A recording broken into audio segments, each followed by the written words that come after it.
And that'll be now. So here we go. Thanks, everybody, for being here. Sit back, relax, and enjoy. In 3, 2, 1.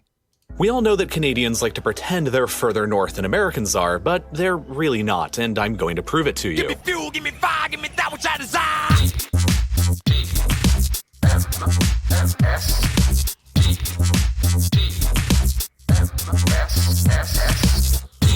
The Morning Stream. Get your Italian loafers out of my bedpans.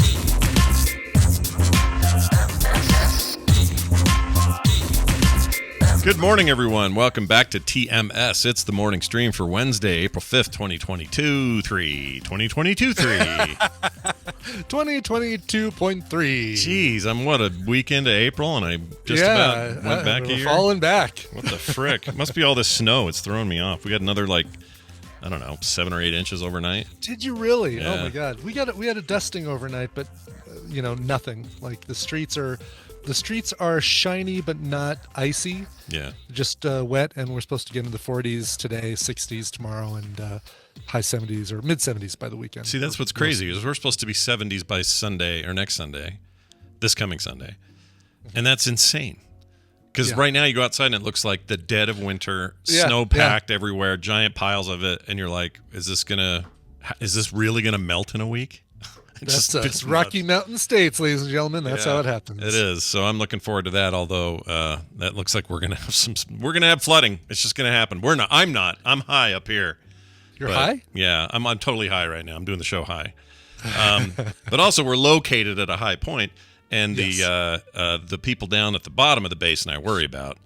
So hopefully they've got a plan. I don't know what the plan is. Maybe they're going to do sandbag rivers and things. I don't know. That's a scary thing. That's a really scary thing. Yeah, we'll find out soon enough.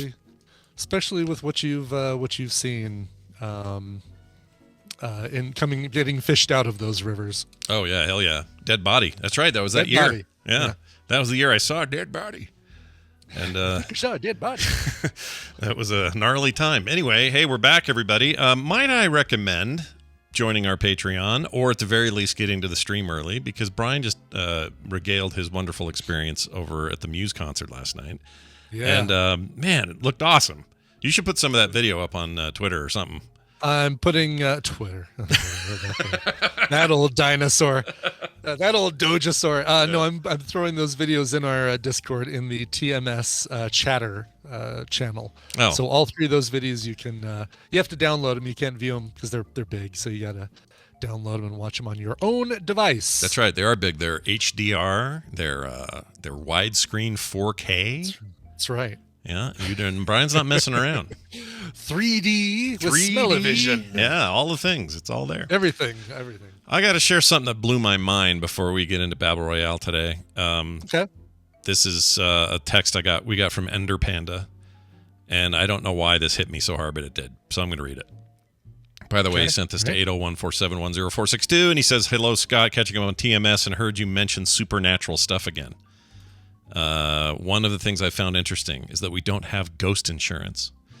Insurance companies pour millions, if not billions of dollars, it's more like billions, into ascertaining the exact nature of our world and reality.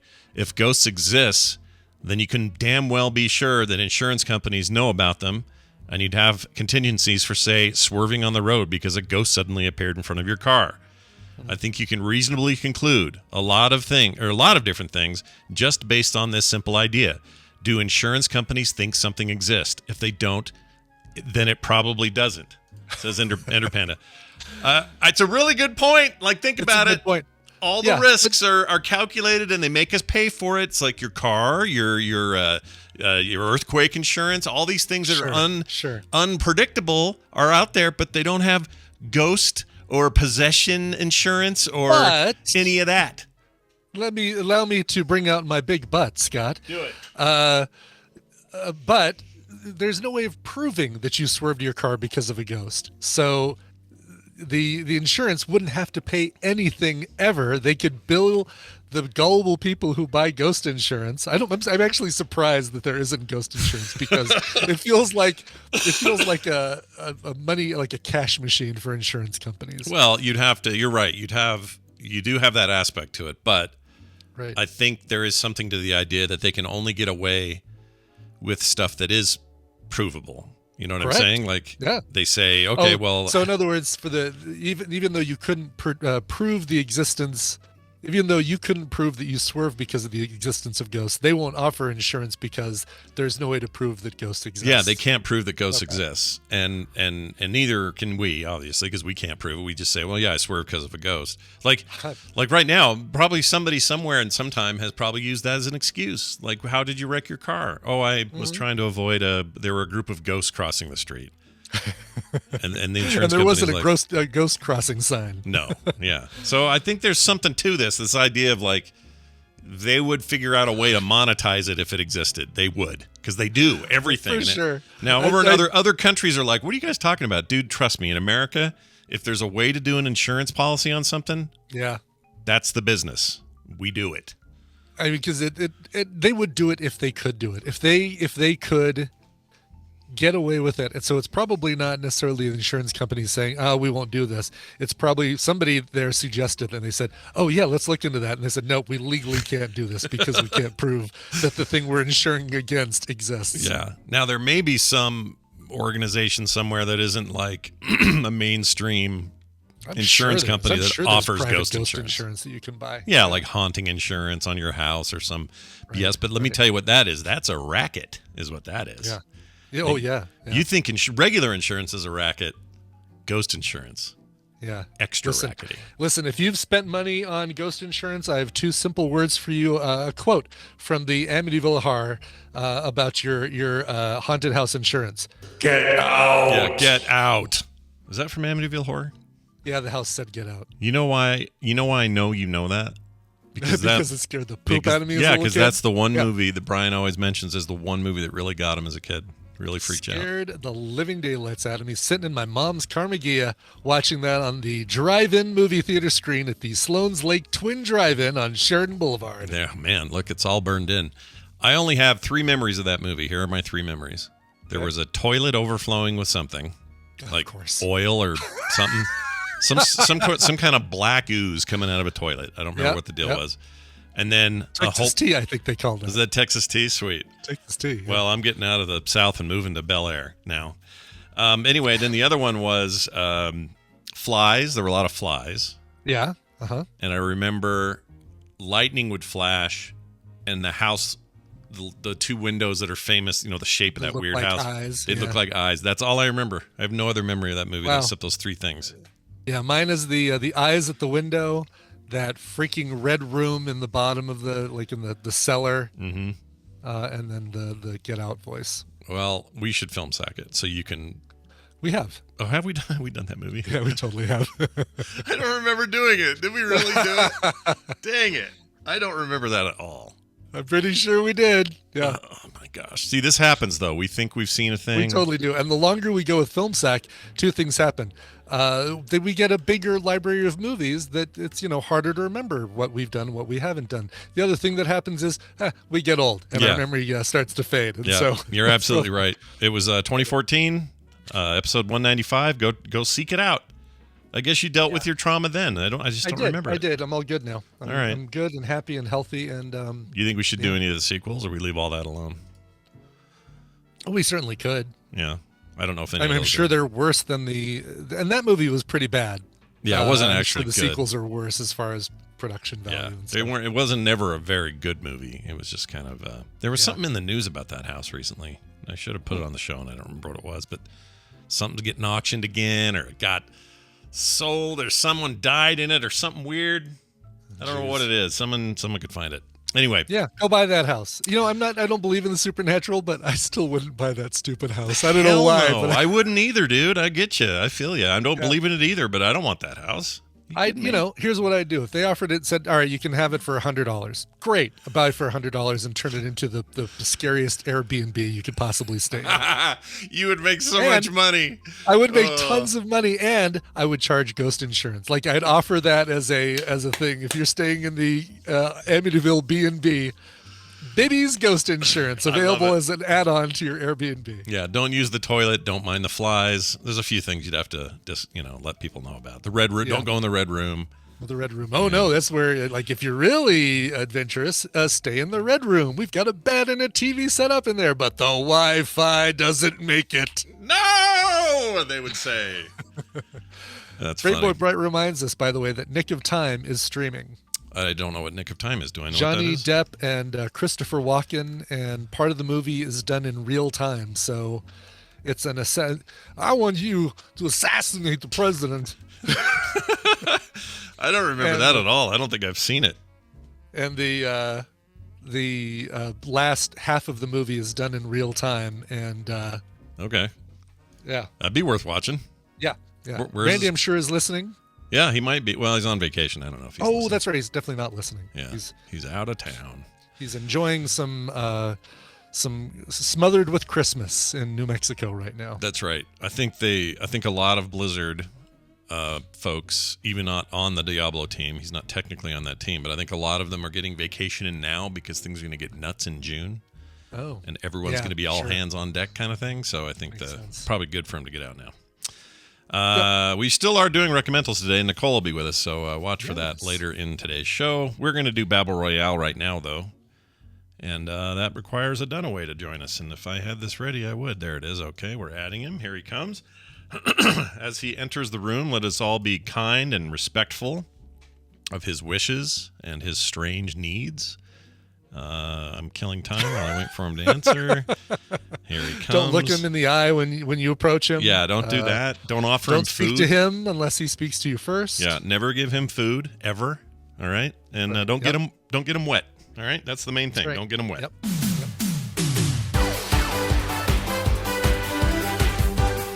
Our own personal mugwai. It's Brian Dunaway joining us from South Carolina. Hello, Brian. Oh, hi, Brian. It's Scott. Oh, Mugwai. I thought it was Mogwai. Is it Mogwai or Mugwai? It's a Mog, yeah. Oh, M-O-G-Y. Mog. Okay, I never did that. Right. M-O-G-W-A-I, not M-O-G-Y. I think I always. I just felt like I didn't have to spell the second half of the word.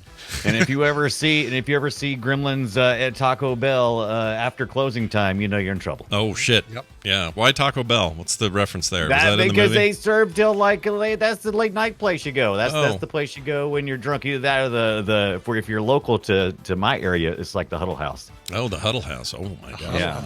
Do they go, hey, fourth meal? And then they run and jump in the toilet. It's terrible. Don't do it.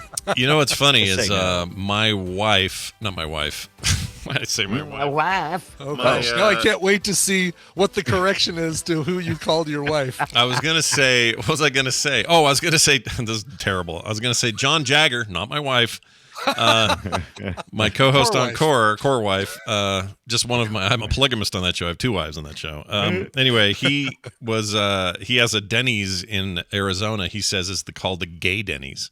And I said, well, what's this about? And he said, is it the Happy Denny's? Okay. no, it's this place where it's unofficially just the place where all the local gays, that's a terrible way of saying it. Right. They all like to go there and congregate, and it's like a really friendly franchise to them, and they just go and hang out all night, and it's where you go if you're gay and you want Denny's.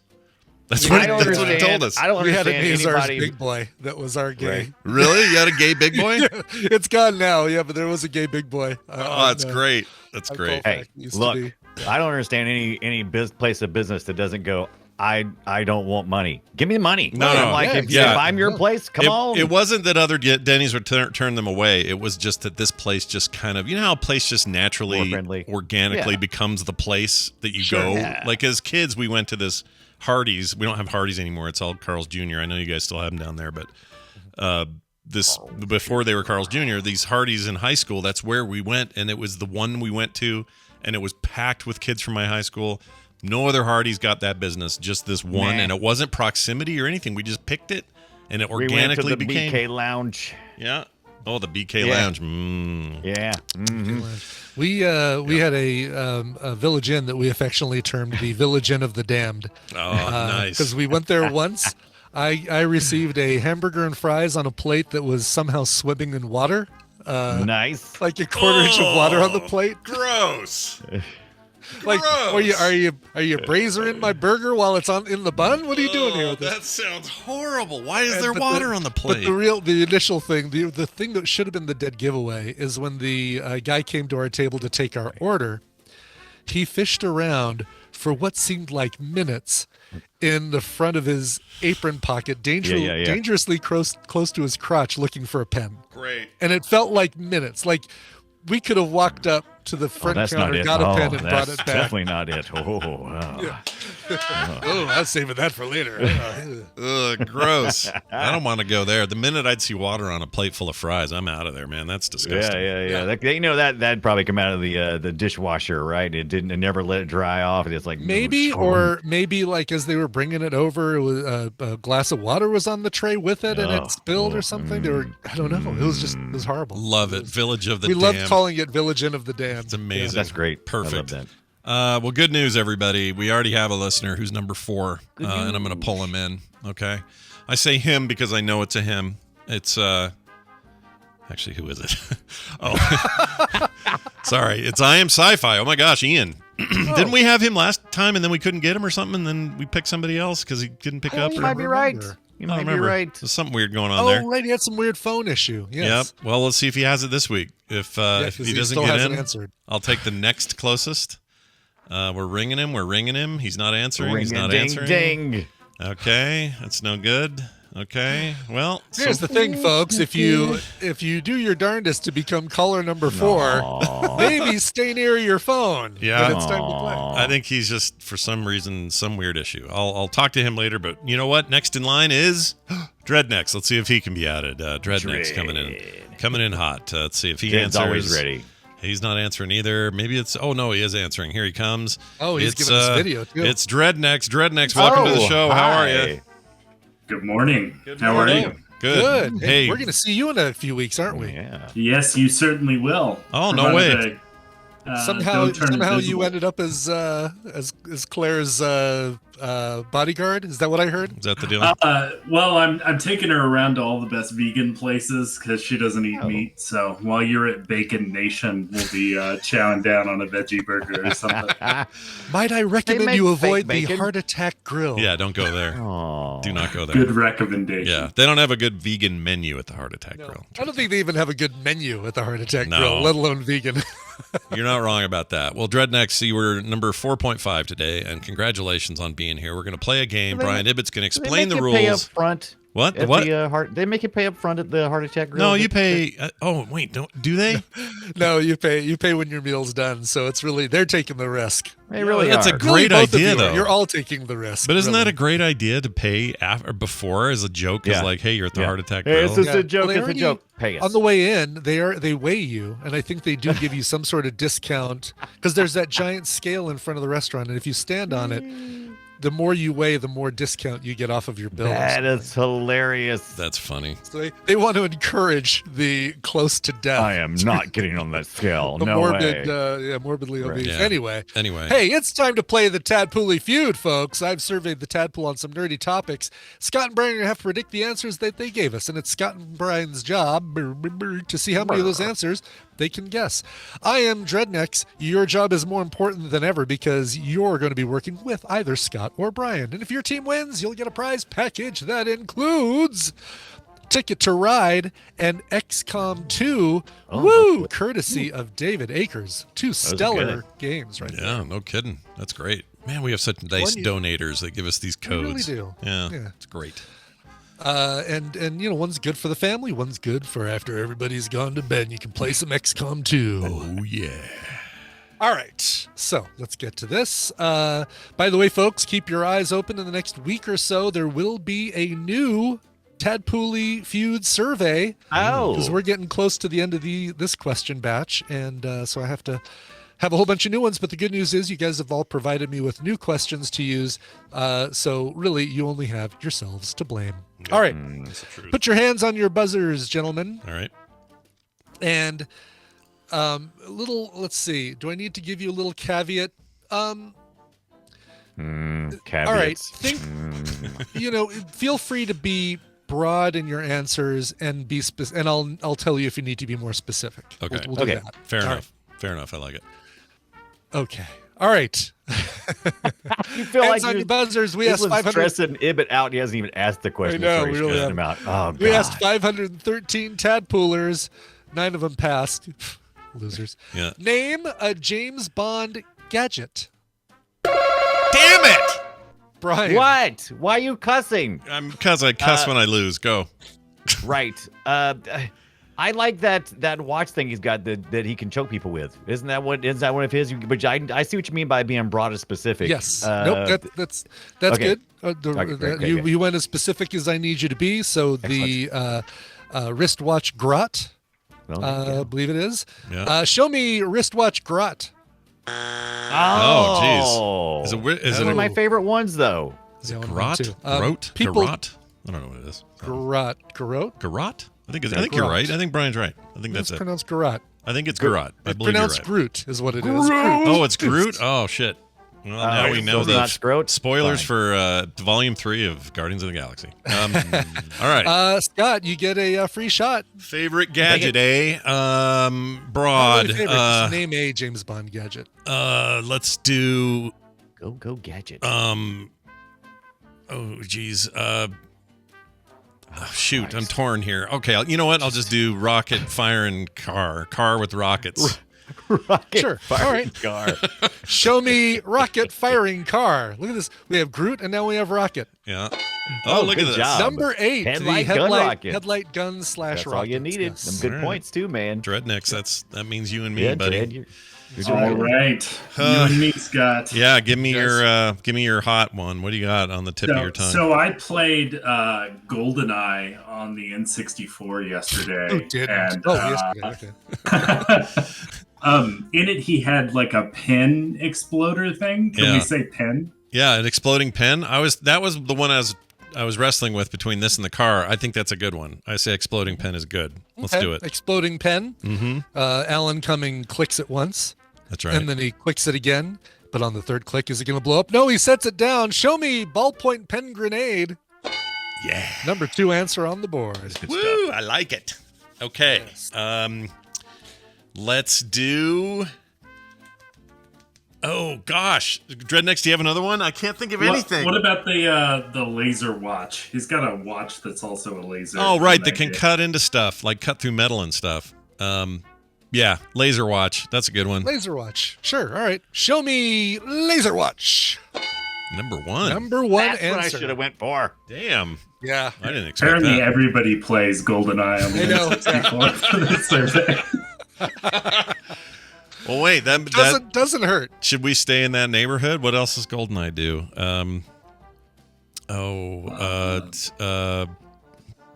You know what I really liked? This isn't going to be on here though. That's bad. I liked this car that went underwater, but I think we already got.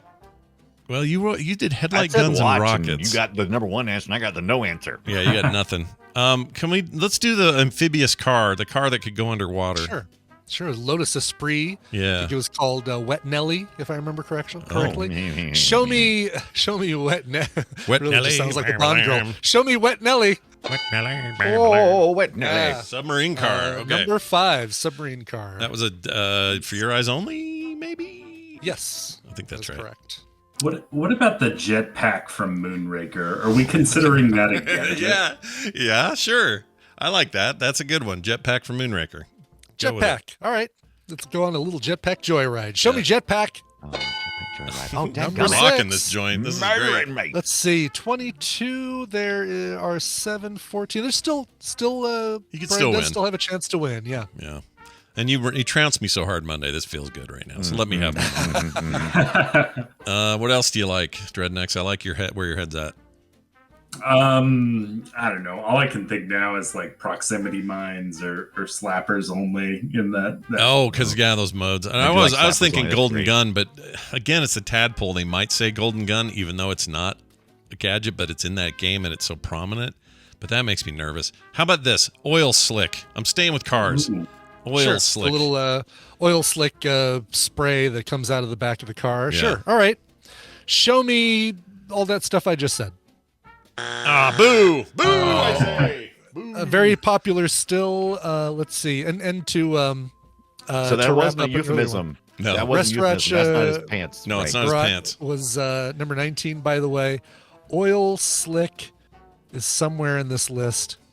Oh God, it's so hard to look through this list because there's so many items here. It's on the Oil list. stick. People said it, but Okay. oh, there it is, number 14. Oh, that's not bad. That's up there. Not bad at all. All right, Dunaway, you can steal All right. here if you want. What's this little red button do? Ejector seat. Ejector seat, sure. We just right. watched this. Whether it's for ejecting your own seat or the one of your passengers. All right, show me ejector seat. Yeah. Nice one. That's good. That's worth what? You're worth 4 points. 4 You're points. Yeah. This is number 4 Right. answer on the board. Yeah, it's not bad. It's You're fine. chipping away. Yeah. You're chipping away. Chipping away, chippy chip chips. How about we go with all I can think of is that he had like he's always got a cigarette lighter, but specifics is what I'm thinking of. But lighter bomb. I don't know. Sure. Lighter. Cigarette lighter. Cigarette lighter. Yeah. Gadget. Okay. All right. Vibrator. Show me anything with a cigarette lighter. Oh, come on. Oh, man. Yeah. There were, I'm going to go ahead and tell you that there were a couple cigarette lighter things that people said. One was the bomb grenade, number 28, and the other was the cigarette lighter that is a tracking device that we just saw in Goldfinger. Oh, And neither of those made the top 10, so I just left them. man. Okay. Didn't he have like a shoe telephone at some point? That feels like a fun gadget. That might Maybe have been. just say shoes and see if that's generic. Actually, I agree. He has weird shoe shit. That's a good one. All right. I think you might be thinking I'll of need what's you his to name. be more specific with the Yeah, shoes. yeah, Oh, shoe. It could be a blade. It could be what else we got? Dreadnecks. Let's not get burned too many phone. I ideas. like phone. Yeah, shoe phone. I like that one. All right, we'll do shoe phone. I feel like that might be Get Smart, but let's do it. Dadgummit, Mac was smart. I tried to fool you. Yeah. Show me Chief. Missed it by that much.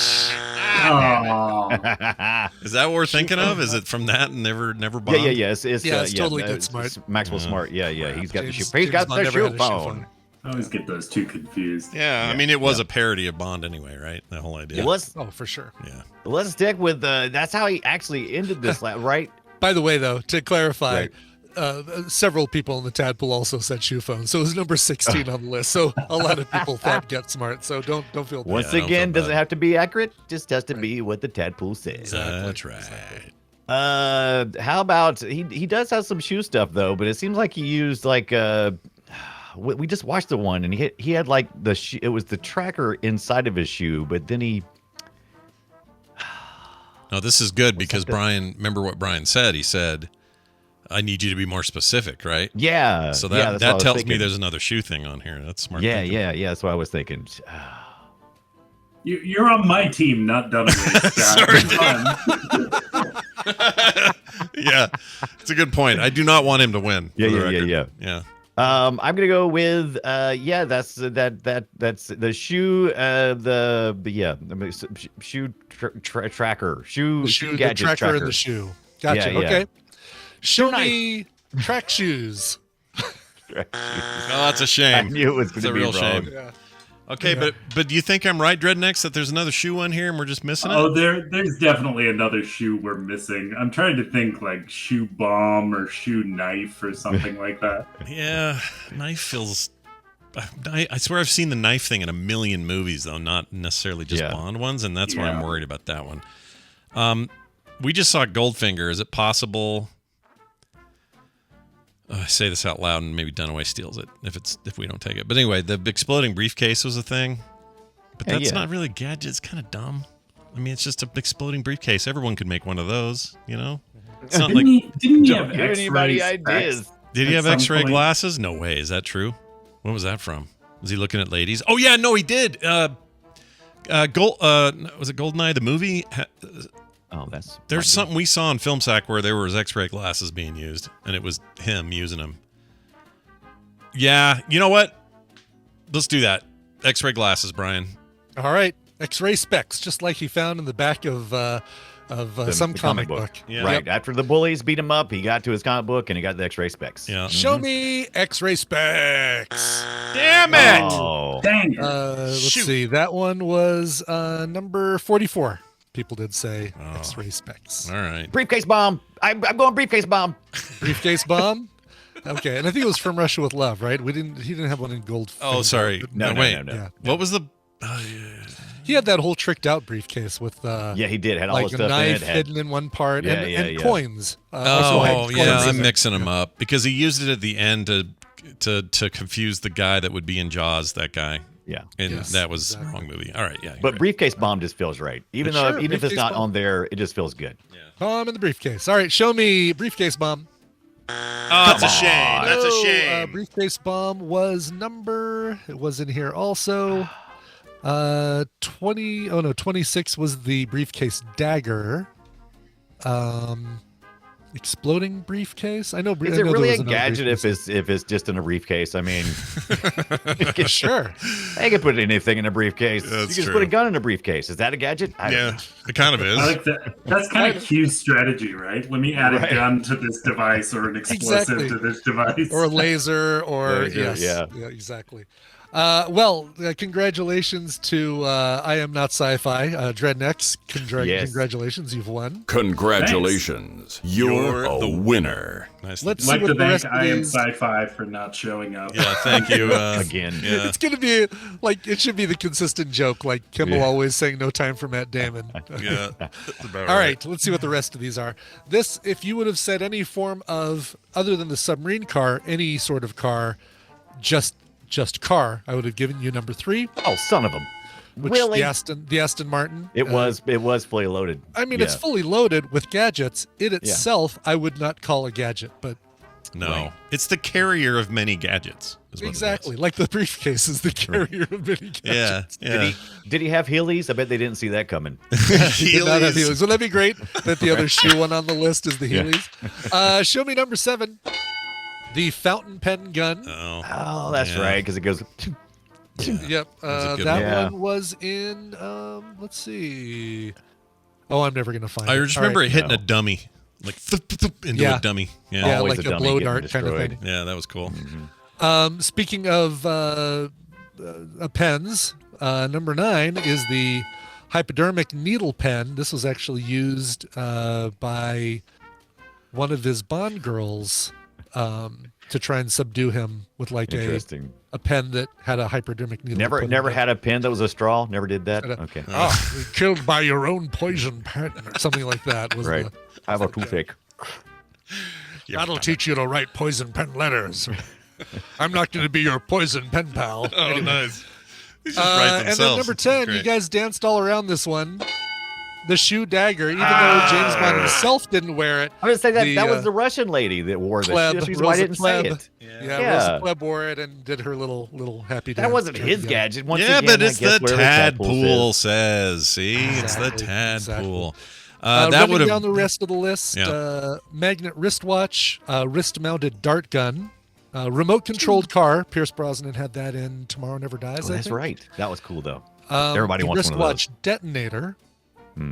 Odd Job's hat again. Well, I Right. guess Bond was the only one. No, I was going to say Bond is the only one who actually used it to hurt somebody, but he even missed Odd Job. Odd Job just really destroyed a statue with that. Did Odd Job's hat ever actually hit anybody? No, it Oh just yeah, hit he killed one of the sisters. Remember? Did he? Oh yes, right. Okay. did? Yeah. Yeah. Yeah. The In the twin- woods. He sisters. said. Oh! Bond said run, and she says okay. Yeah, and then, no, you're it's right. like sucker. You're right. So killed one person, a statue, and then turned on the electricity to kill Odd Job. Those are the Right. three things. Exactly. So really still was And he kind of killed- using the hat. Yeah.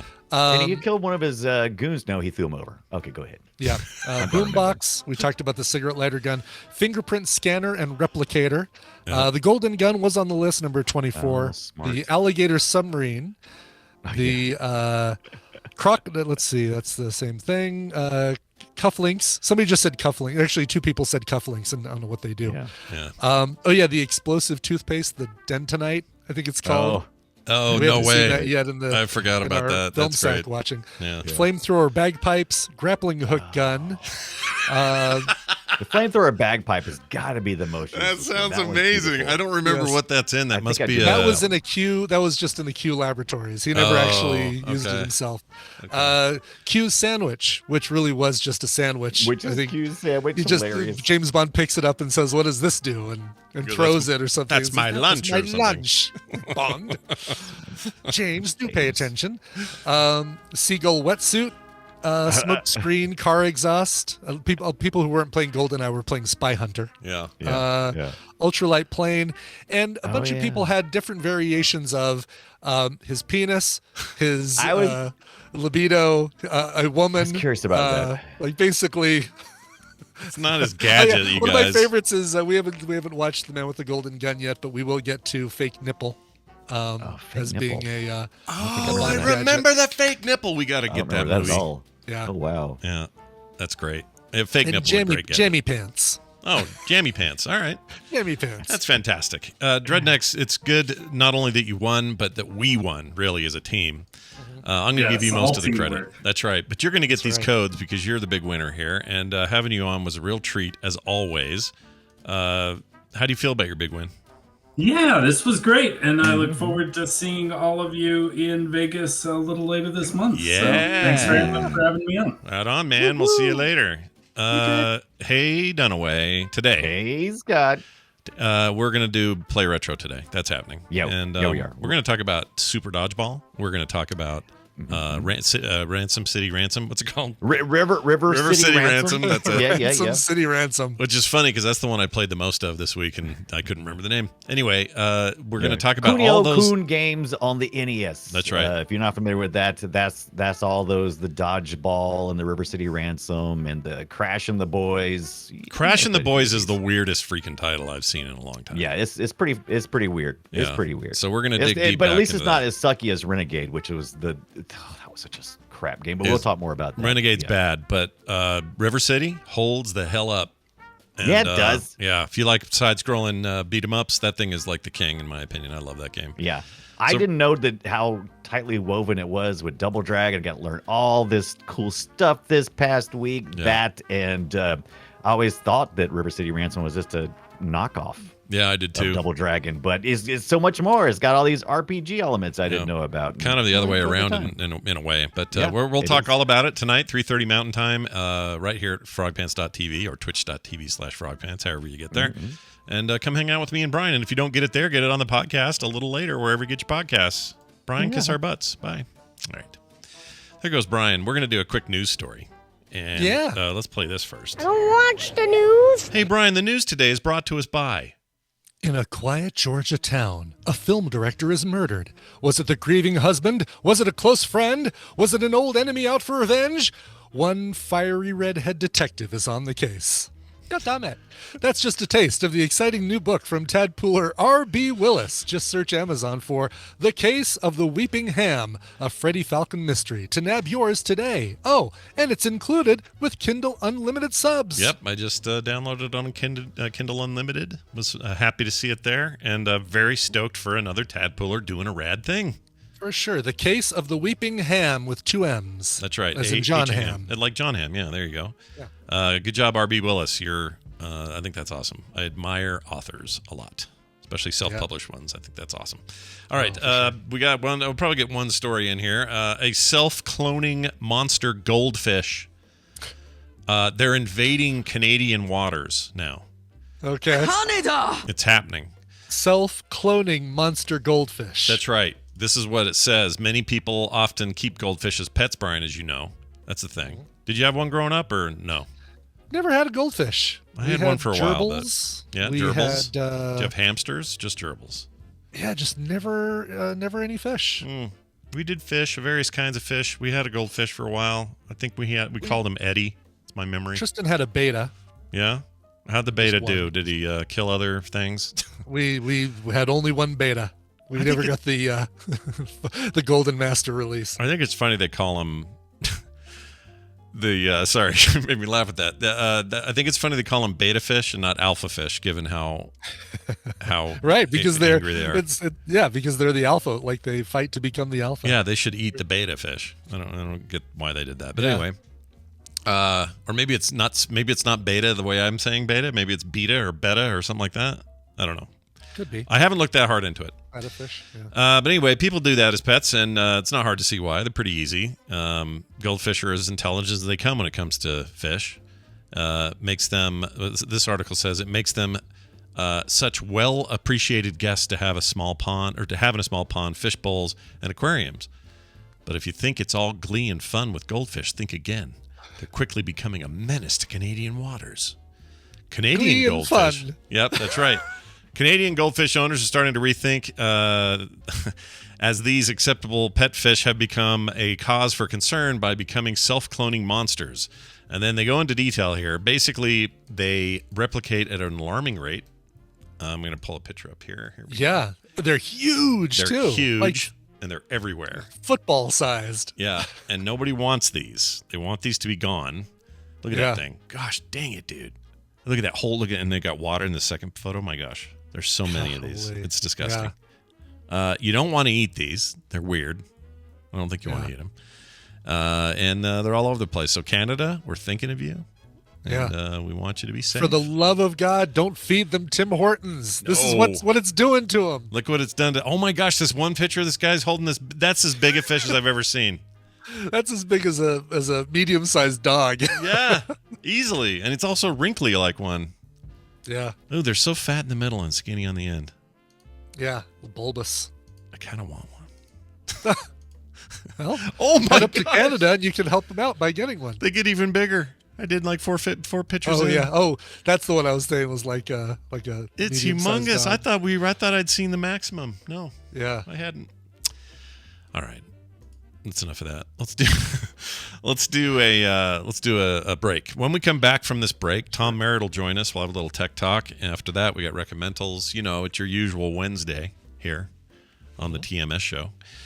Before we do that, though, Brian brought a little package. He's going to unwrap it and tell us what's inside. Brian. Oh, let me see. Let me take off the bow here. And I got to save the card. I'll read the card last. Hey, we're going up to the Bay Area for a 7-piece band that, look, if you've got the late, great Sharon Jones and the Dap Kings driving one direction, and then you've got coming from the other direction, you've got the Black Keys, and they're not paying attention and they bonk their cars. Everybody's fine. Everybody's okay. Of course, Sharon Jones no longer with us. But where those two cars bumped into each other, they created a band called Con Brio, Conbrio. This is a brand new studio album from them called Scream at It. It's got blues, R&B, rock and roll, pop, soul, all of it, all in one song. Here is the first single from their brand new album. It is called Tranche. Tranche? I'm sorry, I wasn't expecting that. Wow. Tranche. Tranche. That's an amazing. That's the sound the It cars really made. is. They banged That's into each the other. noise it made, yes. All right, here it is. It's Tranche. We'll be right back with more. Stay tuned. In fast food restaurants, cafeterias, and department stores, the signs are up, and some smokers are fuming. If people don't want to smoke, that's fine. They should stay out of the restaurant. If I'm smoking and I happen to have to go to the bathroom and I go in there, I don't feel like I should have to put it out just so I can go to the bathroom. I thought I heard something in here. Did you toot?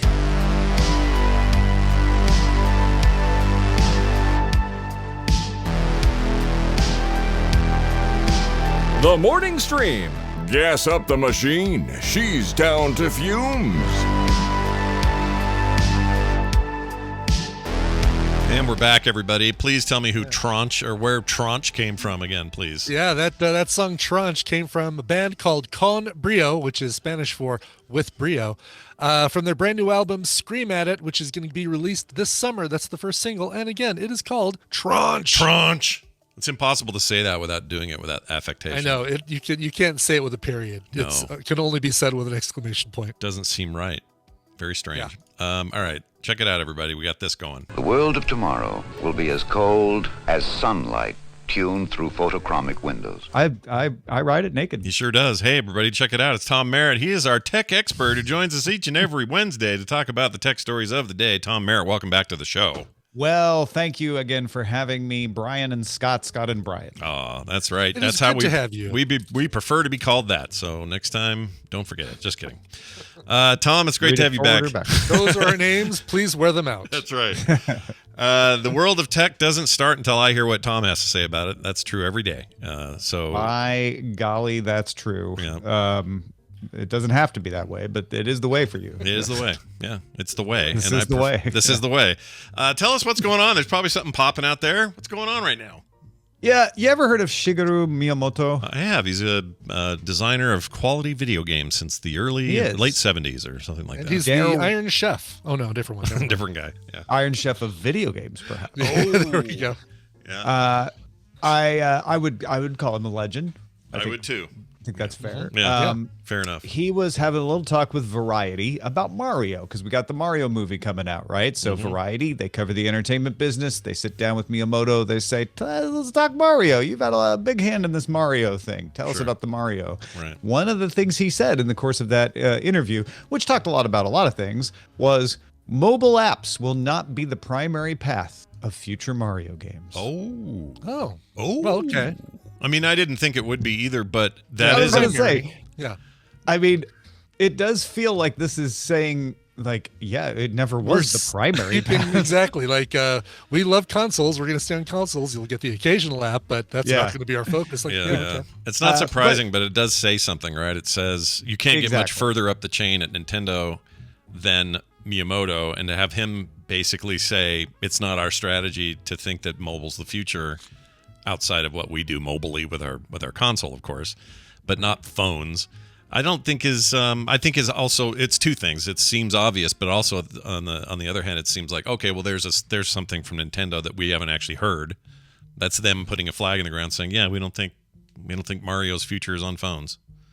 And I agree with him. I think if you were going to emphasize that you're continuing your strategy with mobile, I think there'd be a couple things. One is it would be phrased more like mobile is a wonderful platform that we are going to continue to explore, but of course our primary game focus is always blah blah blah. Instead, it was it will not be our primary focus.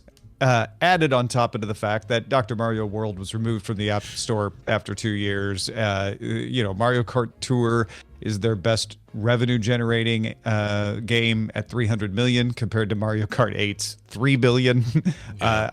This does feel like Nintendo's saying, we're pulling back from mobile with Mario anyway. I guess maybe not Nintendo, but Miyamoto is saying that. Sure.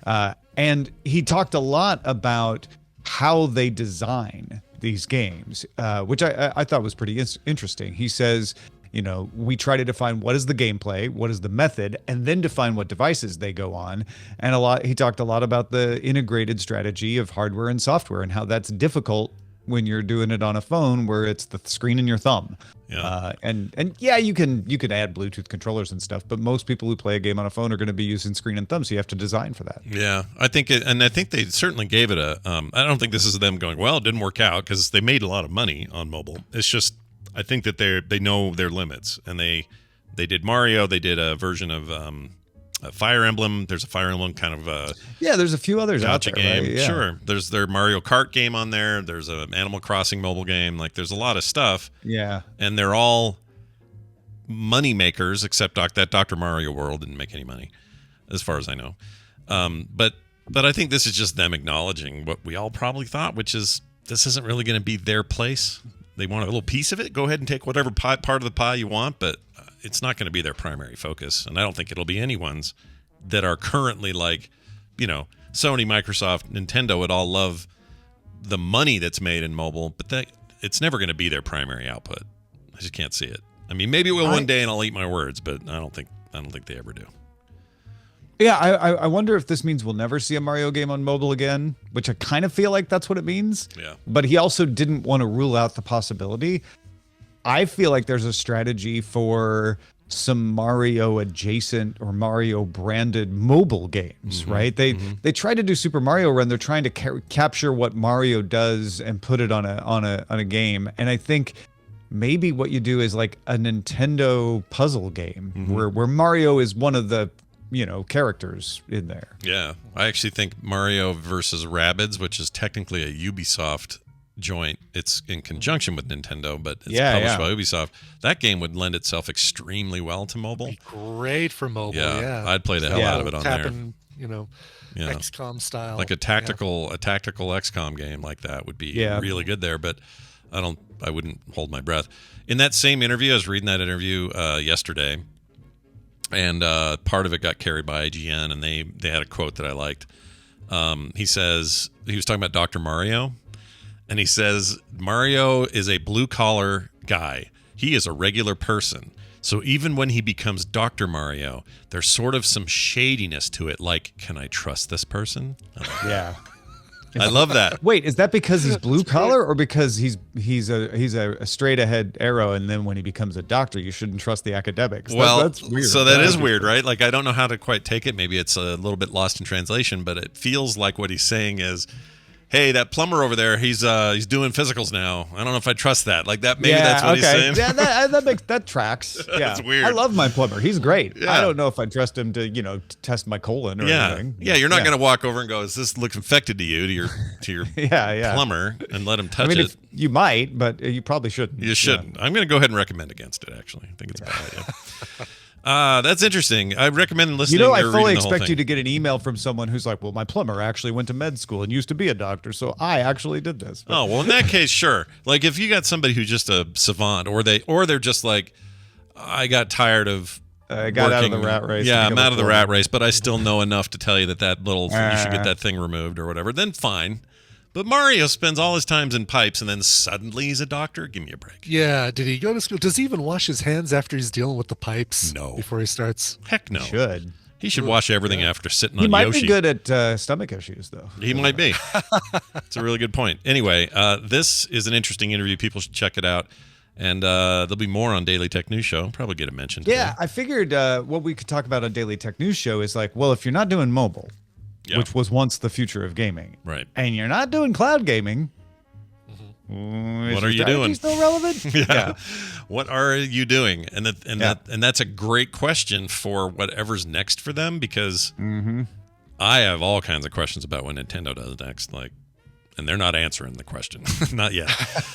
But I got questions. That'll be fun. I love that kind of stuff. And I'll be there today. So look forward to the Daily Tech News Show, 2 p.m. Mountain Time. And, come watch live. But if you can't, get the podcast and all that stuff. Tom, you probably got other cool things brewing. Anything else going on you'd like to mention? I'm real excited this week. If you have not already subscribed, and I know some of you have, but if you have not already subscribed to Know a Little More, knowalittlemore.com, you want to get in there. You don't want to miss tomorrow's big return. Know a Little More comes in seasons, so it's been since December since we had a full season, or maybe it was early January. We did put out a special on Section 230 last month, but we have a big relaunch. We wrangled in Justin Robert Young's Dog and Pony Show audio to help spruce up the place.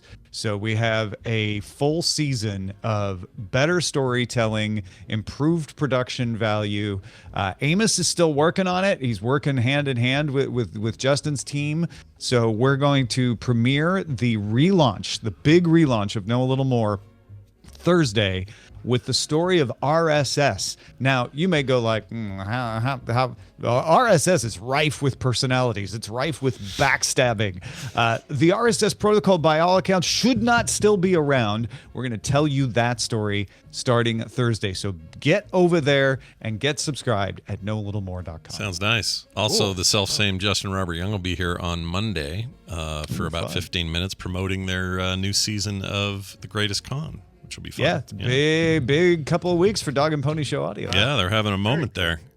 Anyway, look forward to that. Tom, I look forward to DTNS later today. Check it out. Tom Merritt. He is Ace Detect on Twitter while it lasts. Tom Merritt, we'll see you next time. Bye. Bye. You like how I added that while it lasts? I do, while part? it lasts, yes. Very, very good. Very good. It's real weird over there right now. Okay. Now we can talk streaming. Good. I've been wanting to talk streaming for a while, Scott. I'm glad you could join me. Well, it's the hot new technology, Brian. We got to talk about it. Yes. It's about sitting down. It's about hitting a button, hitting play. Right. Filling your head with all sorts of stories, and then deciding whether we should tell anybody about it. That's how this works. Yes. See, I'm stalling because I'm entering in all of our choices onto quicktms.li so that I don't have to do that while everybody's talking. And I'm stalling because, oh, nope, she's here. Here we go. We're playing it now, everybody. Check it out. Well, what do you recommend? Yes, that music means it's time for recommendals. And today... What? This is the first time I'm hearing this. I know, you weren't here. Wait, were you here last week? She was here last week. Oh, you were, but you came in late. That's what it was. Yeah. I'd already played it. Then you joined. Yeah, I got Is a that nice. like an AI or something? No, this is like I got it off something else. I can't remember, but You stole it from the background of a This American Life story. I definitely sampled it from somewhere, but I don't know where. I don't remember where I got it. Anyway, it is Anyway. Talking to a woman in a coffee shop. Act 3. But it's not an ordinary coffee shop. Yeah. It's a coffee shop of death. We're going full NPR starting today. It's happening. We need public funds as well, so let us know if you can. You'll get a tote bag if you support the show. Anyway, hey, Nicole's here. Randy's not. He's out of town, so we're doing this with the three of us, and very excited about it. Glad to have you back, of course. Brian, we're going to start with you, because we always start with you. Sure. Set this up so we know what we're doing. Sure. This is a film, just came out recently, and I prepared myself as best I could to watch this film.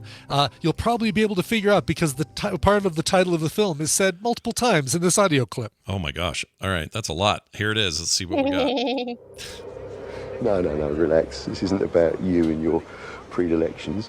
There's this chap, Detective Chief Inspector Luther, and he's in charge of finding this poor young lad, Callum, and I can't allow that to happen, I'm afraid.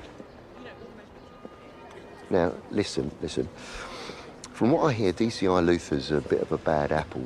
Trouble is, he's a very analog bad apple. Doesn't have what you might call an online presence, which is why I'm calling you.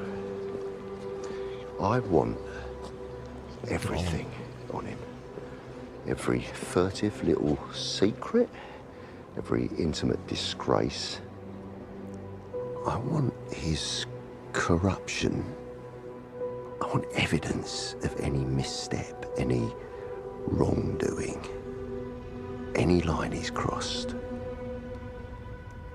I want his shame.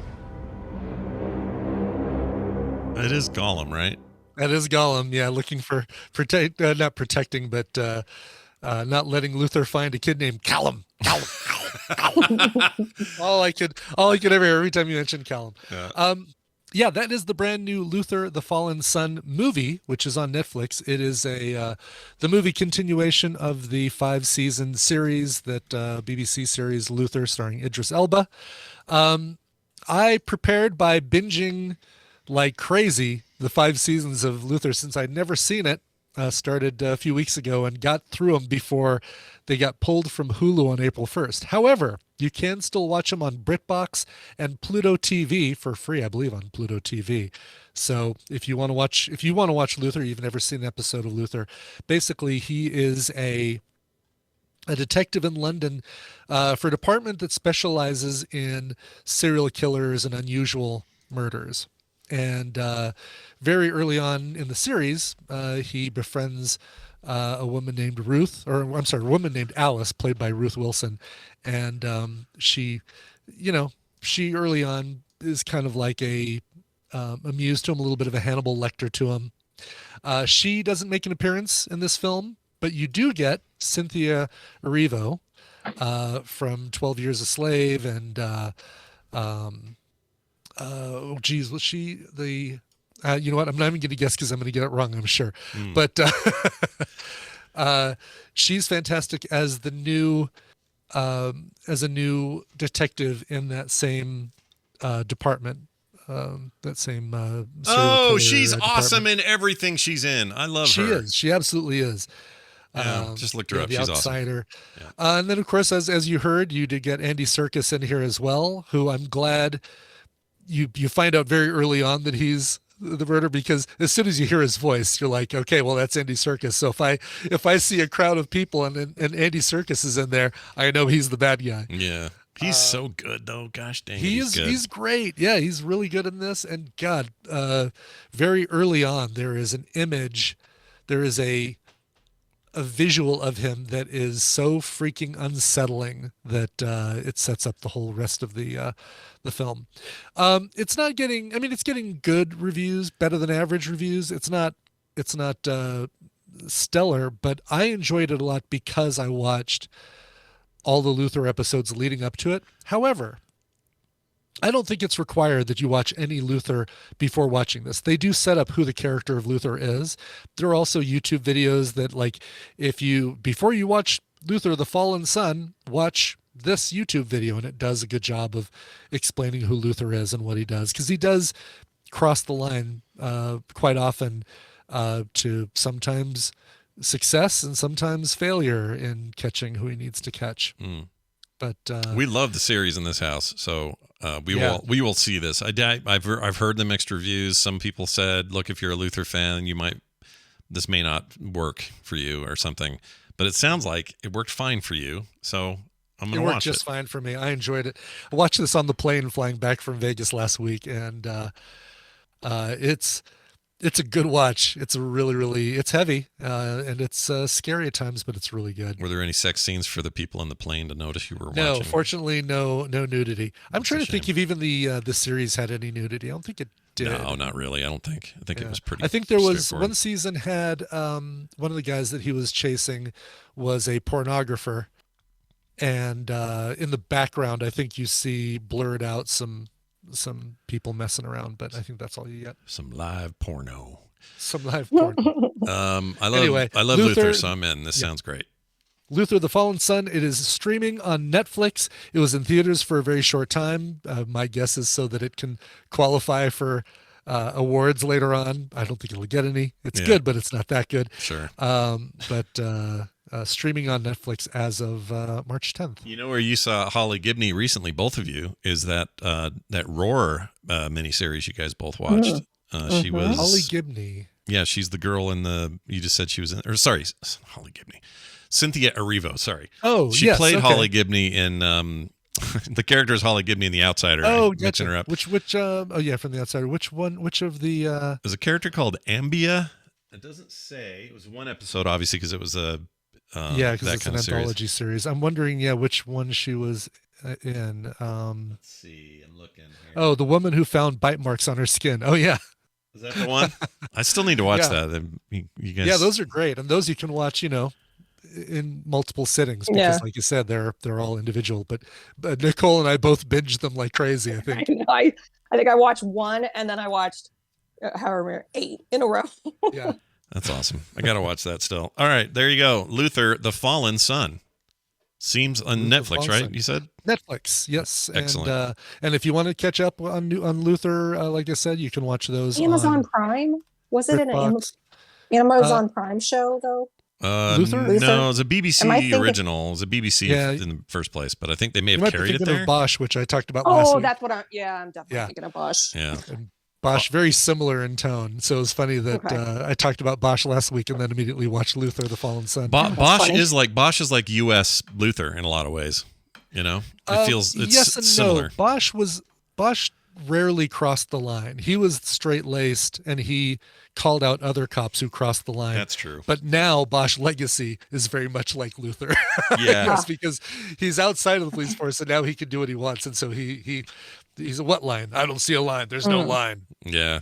Luke in the chat room said it was on Prime, but it's on BritBox. Oh, was okay. Luther. Luther was on Hulu too, so it might have been on Prime and Hulu. I think I watched it on Prime back when Kim and I watched it. Gotcha. So it just jumps around. Popular jumps around. And who knows? It might end up somewhere else, but for right now, free on Pluto TV if you want to watch it. Yeah, Pluto's not bad. Pluto. Yeah, their commercials aren't bad. Sure, Brian Dunaway would rave about Pluto. He would. He loves those. Nicole, let's roll it over to you. What do you got here for us? All right. So the thing that I'm learning about my kids is they'll bring in stuff to the house and it just kind of overtakes things. So like the memes are interesting. So when Mateo finds a meme, like, have you seen the for you?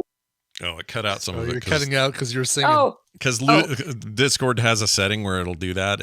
You can turn it off, but it's no big deal. You don't have to turn it off. But I couldn't quite. So it's the "Let me do it for you" meme. Oh, have you seen that? The dog for you. Yeah, the stupid dog. Yes.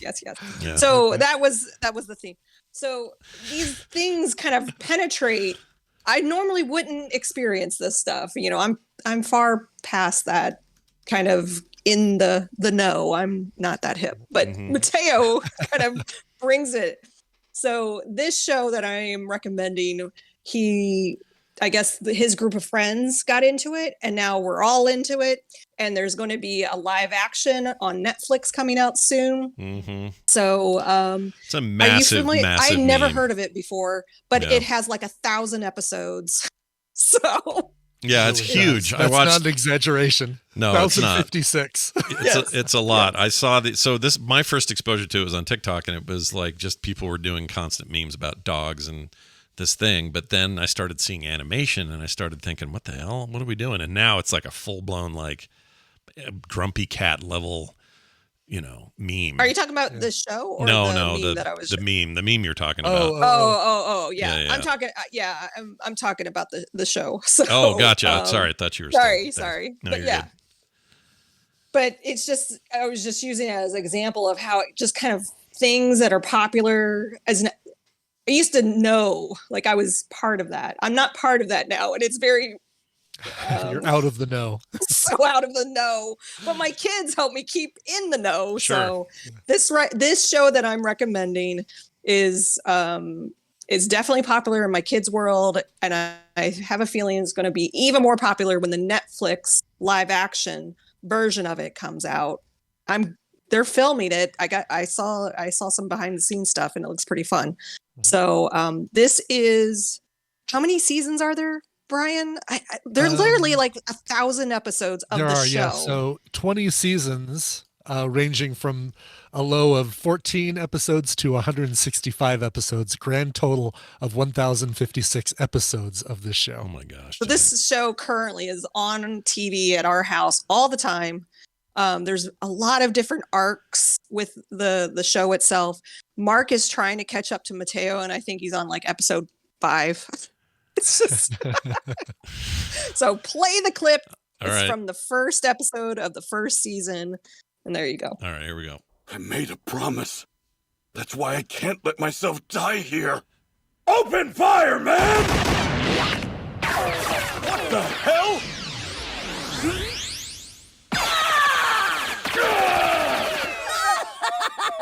You're crazy. Who are you anyway? Who, me? The future king of the pirates. Here, I didn't know which of these swords was yours, so I just brought all 3 of them. Those are all mine, actually. I use 3-sword style. If you fight on my side now, you'll officially be a traitor to the government. You sure you'd rather do that than die? What, so you're the most evil man alive? Whatever. If my only 2 choices are joining your crew or dying, sign me up.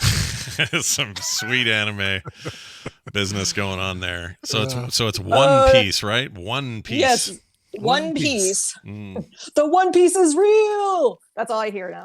The One Piece is real. yeah.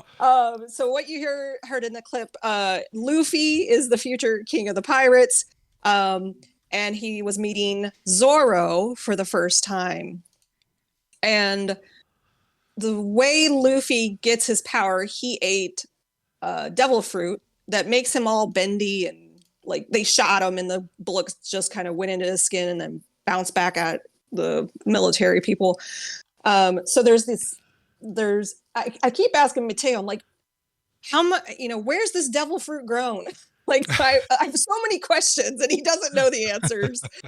But it's actually a fun show. I will say, probably not best for younger kids. It depicts a lot of smoking. There's some, borderline cuss words depending on your household. Yeah. So far it's fine for ours, and Ava's not really interested in watching it, but Mateo, me, and Mark are all watching it. And it's going to be a long road. There's not only like 1,000 episodes, and I think it's 1,000 episodes on Hulu because there is the dub version, which is what you heard, but then there's also the original Japanese version.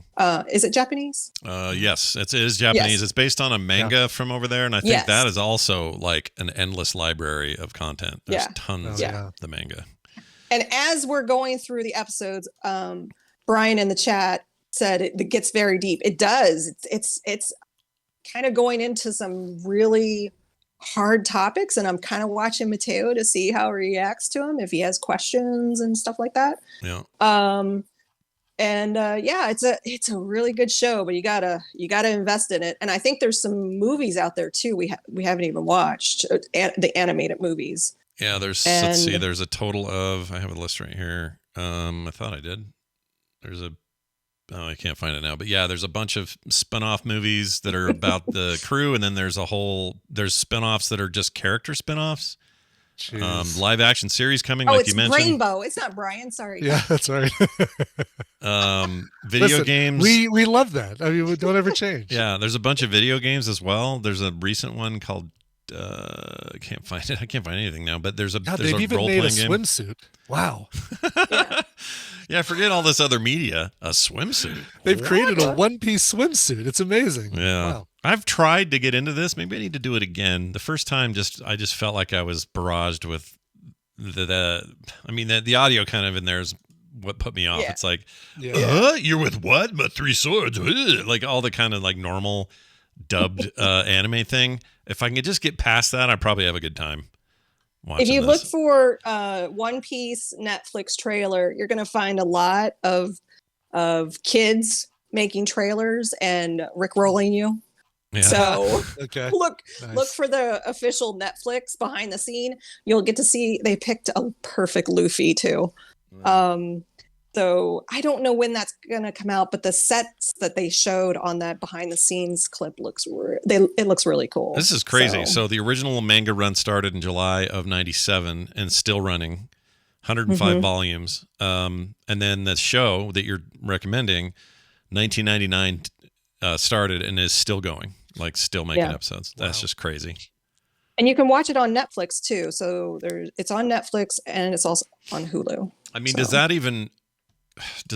The Simpsons still beat it, I guess, by a little bit as far as animated television? That was 89. When did 89? Yeah. So Simpson definitely still beats it, but still. But not a number of episodes. No. 56 is still. That's a lot, man. That is so many. Yeah. Yeah. And that's the crazy thing. I'm like, how have I never heard of this show before? Yeah.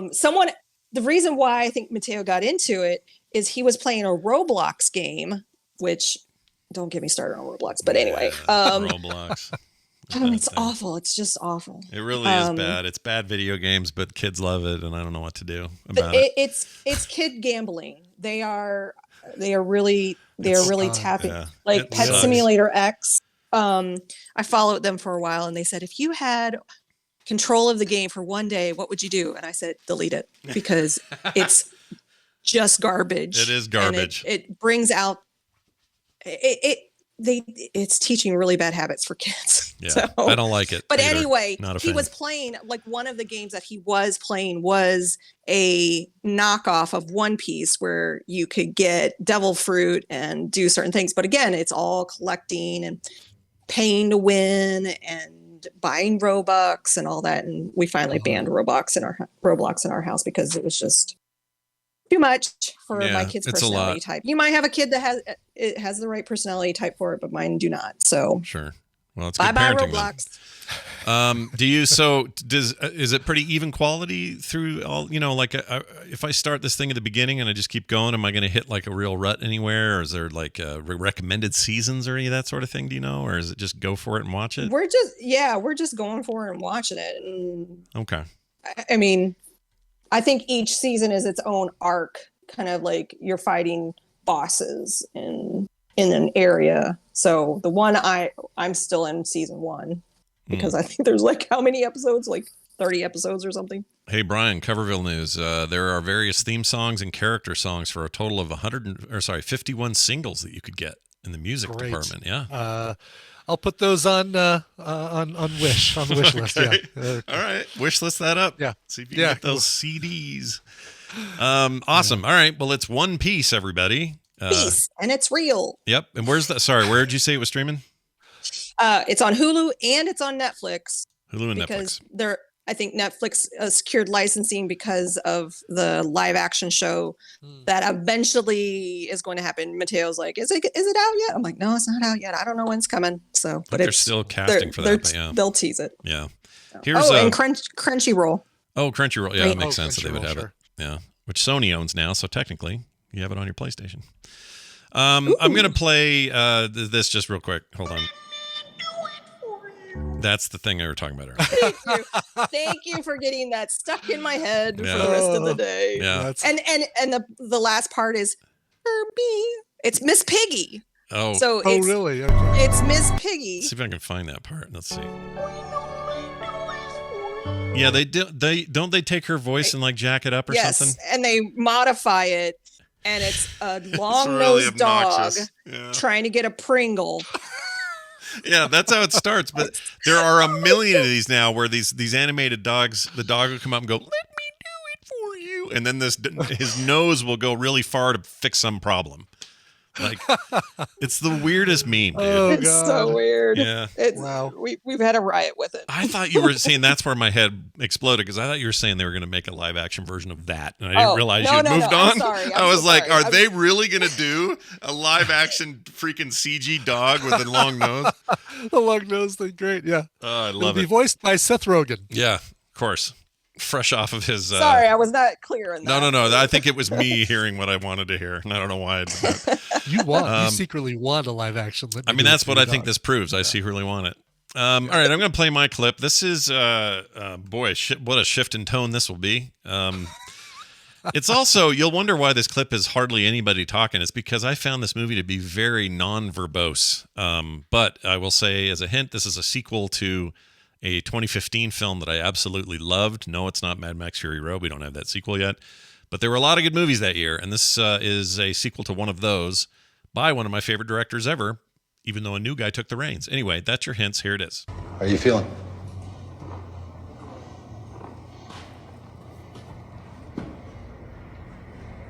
I'd feel better if someone actually told me what was going on.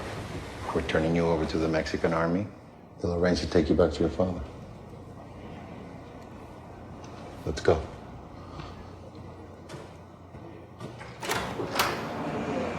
Okay, see? Hardly any talking. The movie is Sicario. I'm on the wrong page. Where's the new one? Sorry, Tyler Sheridan wrote Day it. of the Soledad. There you go, the Soledad. It is Soldado. There it is, Soldado. 2018. Yeah, 2018 this came out. It is currently streaming on, I wrote it down, Hulu.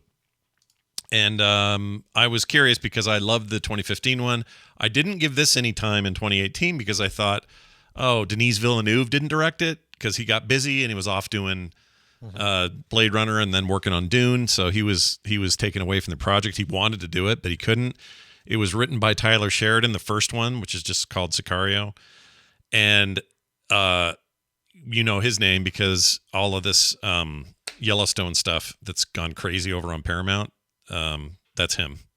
He writes and makes all that stuff, show runs all that stuff. Anyway, really good writer. I like all his movies, but this is a movie that follows up from Sicario. It is technically Sicario 2. It stars Benicio del Toro, who you heard talk in that clip, Josh Brolin, and an actress named Isabel Merced. I don't know where she's from or what she's done before, but I really liked her in this. It is really good.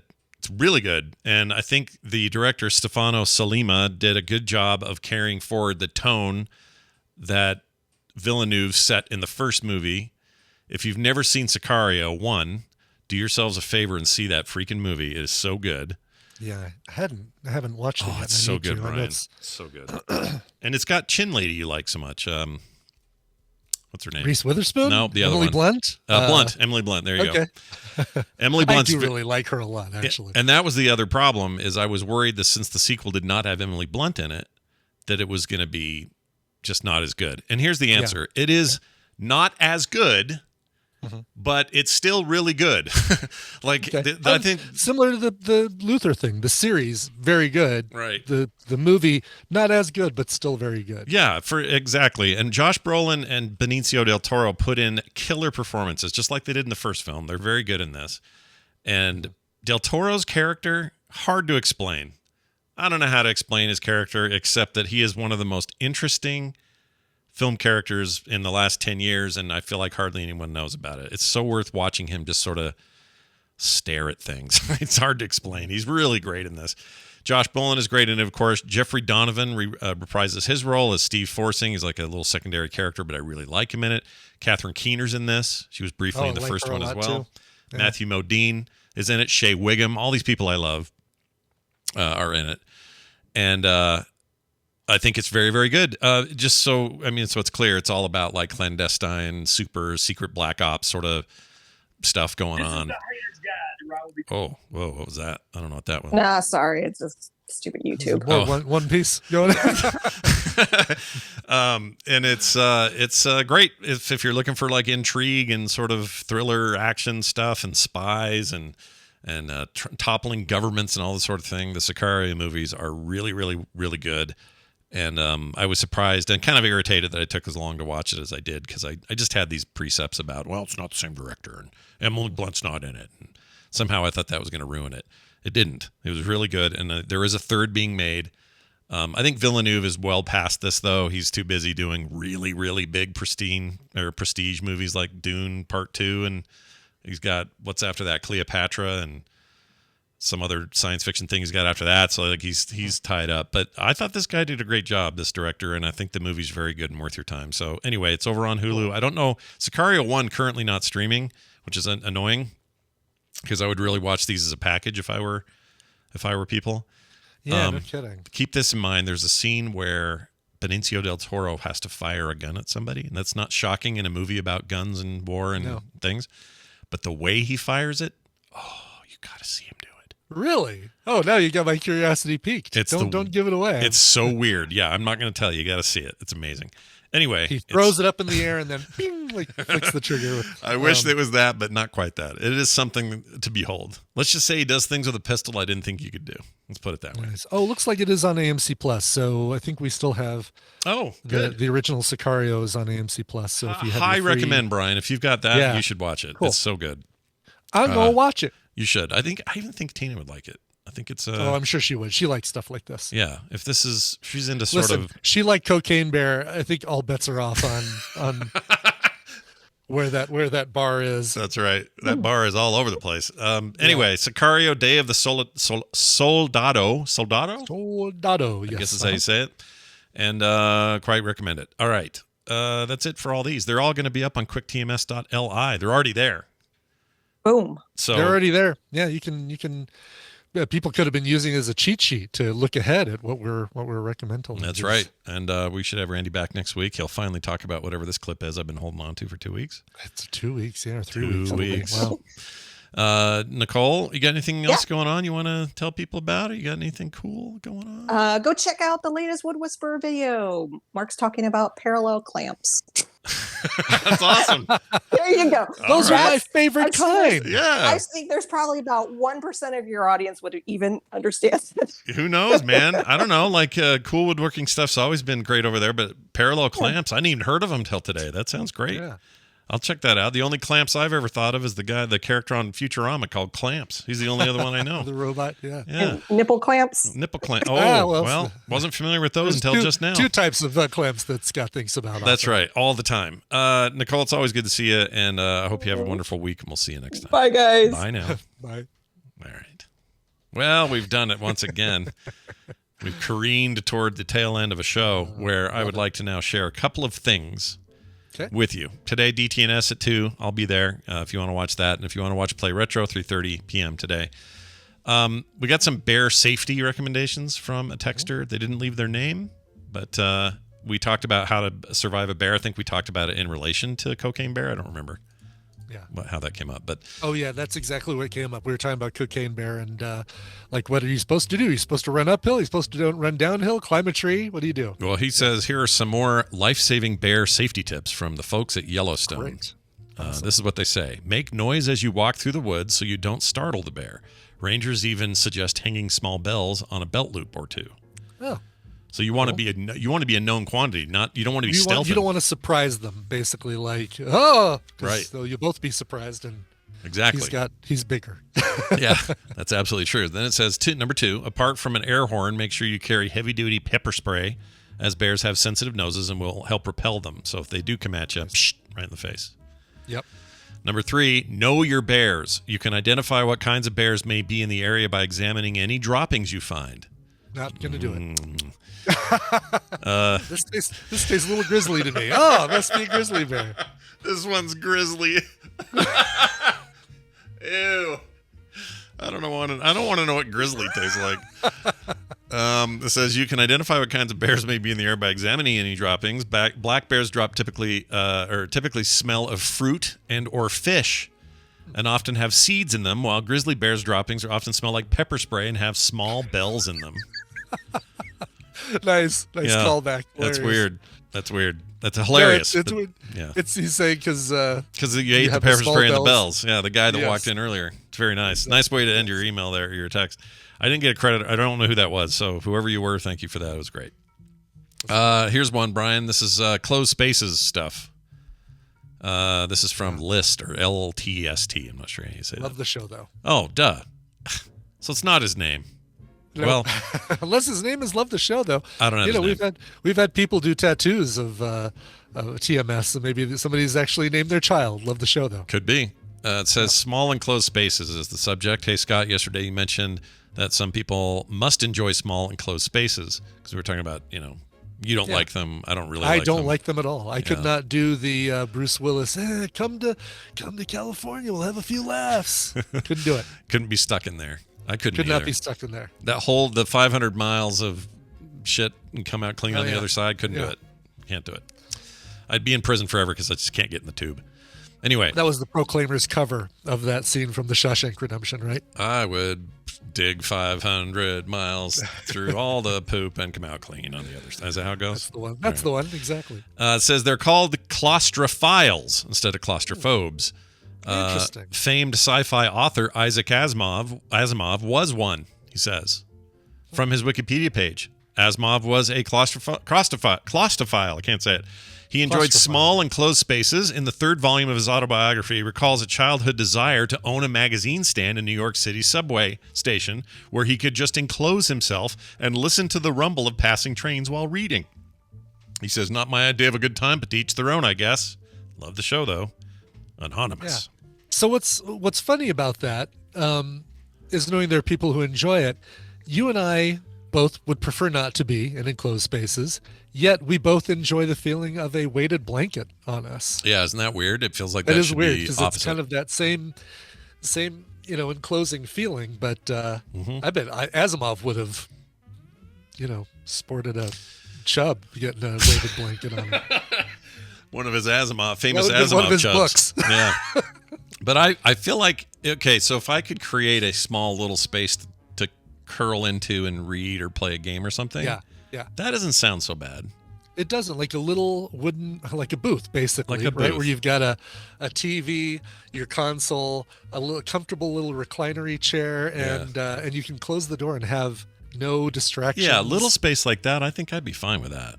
Totally but like a pipe or those, a box, I don't want they've that. got those really cool like pods that thousands of dollar pods that have that sort of thing, and it reclines you in a way, and the TV is like, you're looking up at the TV, but you're reclined, and so you're.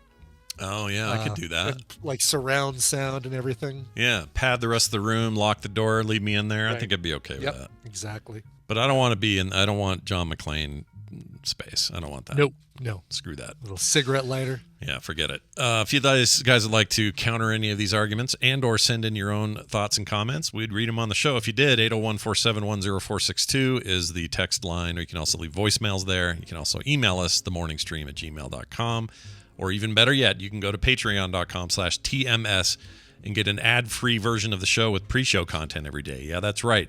Not only that, you'll be able to hear about Brian's concert experience, seeing Muse last night. All right? Yes, exactly. You want to do that? Of course you do. Go over there and check it out. Patreon.com/TMS for low as $1 a month. You're in like Flynn. For everything else, you'll find it at frogpants.com/TMS. And we will now leave you with a song selection from self-said Brian Ibbett. Yeah, we talked about them yesterday. Mush potatoes. Not to be confused with diced tomatoes, but all of this is making me hungry. Paul from Illinois wrote in and said, "Hey, Scott and Brian, I've been listening to a lot of the new wave of emo and pop punk lately and found a Jackson 5 cover that I really enjoy. I figure I would share it with the Tadpool on any day that you don't have another request. Today is that day. Can I get some of Veronica's Perpetually Lengthening Sausage?" Signed, Paul. That is a weird way to ask for that, but you know what? Yes, the answer is yes. Is this it? The new film, Nick and Nora's Perpetually Lengthening Sausage. That's the one. Can I find it? I like fried chicken. That's not it. That's not it at No, all. but I have a new audio clip from Veronica that I want. I've moved Cap. No. Okay, there it is. I found it. Sausage. Yeah, if that's Veronica, we'll always play that if that's her, but it's not her. Anyway. Well, there you go. Well, that was, but the I like yeah. fried chicken guy was definitely not her. Yeah. No, we need audio of Veronica saying, "I like fried chicken." I still swear that that's a young Justin Robert Young, just a time traveling Justin Robert. Oh yeah, Young. picture him at 10. I like fried chicken. That's him. That's it. I like fried chicken. Yep. Just all you do is lower his voice a little. Me. Yeah, unfriend me. Exactly.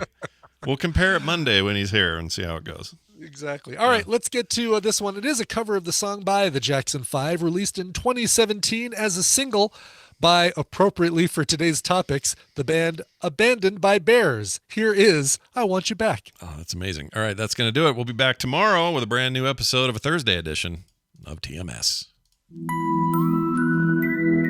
If you like what you just heard, there's a very good chance you will like all the shows on the Frog Pants Network. Get more at frogpants.com. Pont Neuf. Okay. Thanks, Jason Bourne. We appreciate it. Pont Neuf. Pont Neuf. That's where you can find me. Pont Neuf. Pont Neuf.